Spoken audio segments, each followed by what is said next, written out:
Hello friends, welcome to my channel spirit education. This is Sujata. Friends, हम book सीख रहे हैं। बुक में हम इडियम्स एंड फ्रेजेस कर रहे थे, वहीं से क्लास को कंटिन्यू करते हैं। फ्रेंड्स, इंपॉर्टेंट है क्लास, सभी वर्ड्स मैं आपके लिए इंपॉर्टेंट लेकर आती हूँ। आज की क्लास भी बहुत इंपॉर्टेंट है, तो इसको नोट डाउन करिएगा सभी वर्ड्सों को और ध्यान जरूर दीजिएगा। इनको मेरे साथ रिवाइज भी करते रहिएगा और नोट डाउन करते रहिएगा। स्टार्ट करते हैं, लेट्स स्टार्ट। आज का हमारा वर्ड है, इडियम है hold water.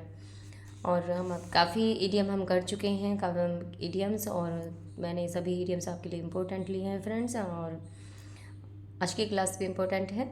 Hold water, hold water का मीनिंग होता है कैन बी बिलीव्ड, जिस पर विश्वास किया जा सके, विश्वसनीय होना, can be believed. Hold water, hold water कहते हैं कि पानी को रोकना, वाटर को होल्ड कर देना, रोकना।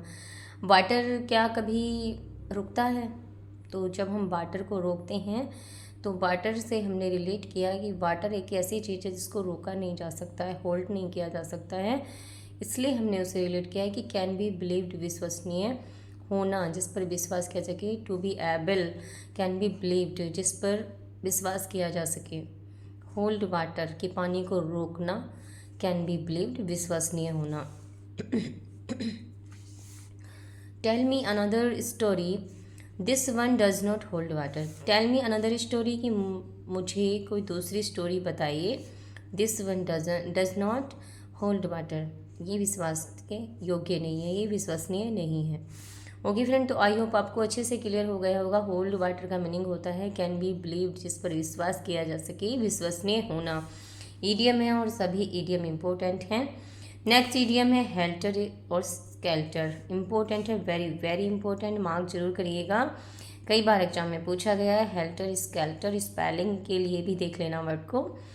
हेल्टर स्केल्टर कहते हैं इन डिसऑर्डरली, अव्यवस्थित रूप से। हेल्टर स्केल्टर का मीनिंग होता है इन डिसऑर्डरली, अव्यवस्थित रूप में, जो अव्यवस्थित होते हैं, बहुत जल्दी में होते हैं।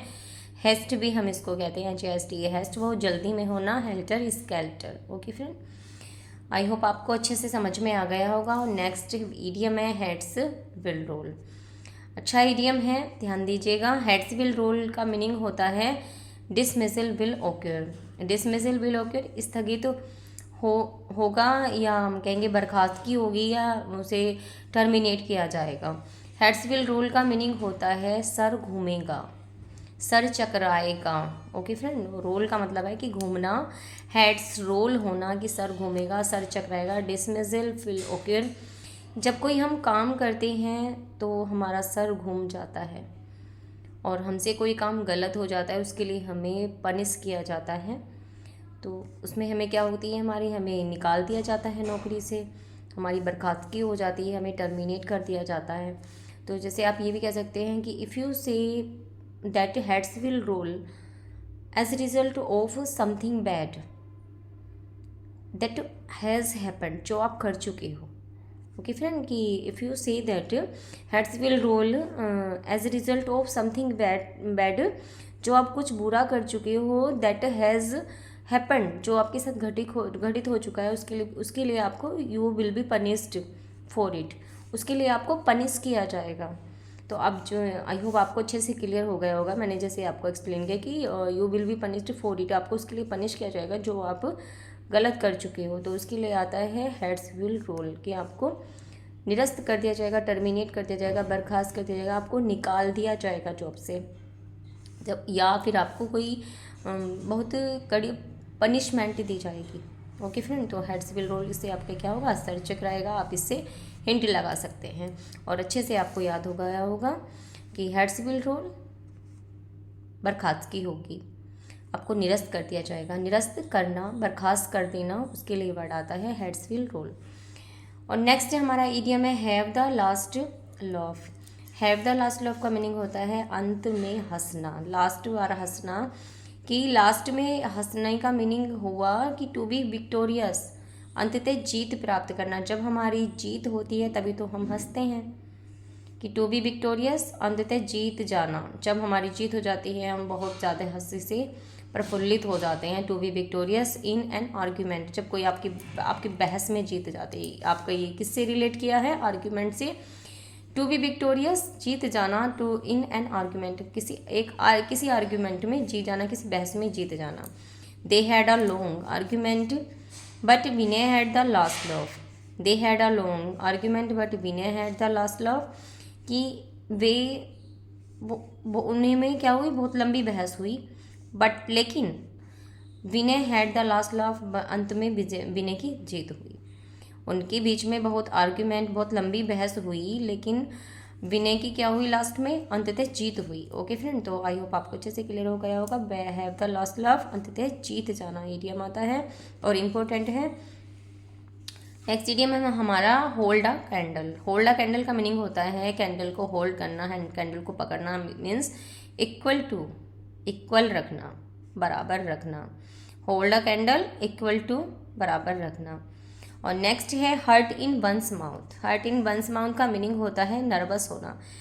जब हमारी जो मन की बात होती है, हमारी जो दिल में है, हमारे मन की बात मुंह पे दिख जाती है, और हम क्या लगते हैं, हमारे जो मन में होता है हम उसे वो फेस पे दिख जाता है, उसे हम कहते हैं नर्वस होना, बहुत घबरा जाना। हम क्या होते हैं, उसमें नर्वस हो जाते हैं। हार्ट इन वंस माउथ का मीनिंग हुआ नर्वस होना, बहुत घबरा जाना। और जिस तरह से मैं आपको रिलेट करके पढ़ा रही हूँ, इनसे आपको बहुत अच्छे से याद रहेंगे और आपके माइंड से भी स्किप नहीं होंगे। ध्यान जरूर दीजिएगा जैसे मैं आपको रिलेट करती हूँ।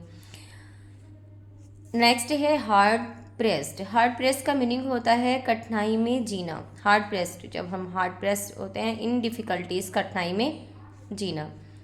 फ्रेंड्स सभी इडियम इंपॉर्टेंट हैं, ध्यान जरूर दीजिएगा। और नेक्स्ट है हमारा हस मनी।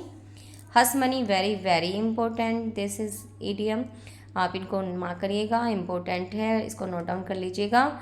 हस मनी का मीनिंग होता है ब्राइब पे टू सिक्योर साइलेंस, चुपचाप रिश्वत दे देना किसी को। जब हम चुपचाप ब्राइब देते हैं, ब्राइब कहते हैं रिश्वत को, रिश्वत ब्राइब पेड करते हैं, रिश्वत देते हैं, तो उसके लिए आता है हस मनी, और कई बार एग्जाम में पूछा गया है फ्रेंड्स, ये इंपॉर्टेंट है, तो आप इसको मार्क कर लीजिएगा, स्टार बना लीजिए वर्ड पर। हस मनी का मीनिंग होता है bribe paid to secure silence, चुपचाप रिश्वत दे देना किसी को। और एक फ्रेज़ आती है फ्रेंड्स, ये फ्रेज़ है none the wiser. None the wiser phrase आती है और इसका मीनिंग होता है समझदारों में से कोई नहीं। नन द वाइजर, समझदारों में से कोई नहीं, it means not understand something, कुछ समझ नहीं आ रहा। जब समझदार भी, उसमें समझदारी भी काम नहीं आती, तो तब क्या बोलते हैं, नॉट अंडरस्टैंड समथिंग, कुछ समझ नहीं आ रहा। ओके फ्रेंड, तो आई होप आपको ये फ्रेज़ अच्छे से याद रहेगी। None the wiser, not understand something, कुछ समझ नहीं आ रहा। तो मैंने कुछ इंपॉर्टेंट आपके लिए इडियम्स एंड फ्रेजेस लिए फ्रेंड्स, सभी मैं आपके लिए वर्ड्स इंपॉर्टेंट लेकर आती हूँ। I will try to my best, मैं बहुत अच्छा करने की कोशिश करती हूँ आपके लिए, कि आपको अच्छे से समझ में आए और आपको सभी वर्ड्स अच्छे से क्लियर हो जाए, और मैं इम्पोर्टेंट ही लेकर आती हूँ। आप इनको नोट डाउन जरूर करिएगा, और वीडियो को लाइक करना नहीं भूलना। वीडियो आपको अच्छी लगे और आपके लिए थोड़ी भी हेल्पफुल हो तो वीडियो को लाइक ज़रूर करना। चैनल को सब्सक्राइब जरूर करना फ्रेंड्स, सब्सक्राइब करना नहीं भूलना, और अपने दोस्तों में ज़्यादा से ज़्यादा शेयर करें, जिससे सभी वीडियोज़ का लाभ उठा सकें, और सबके लिए इम्पोर्टेंट है।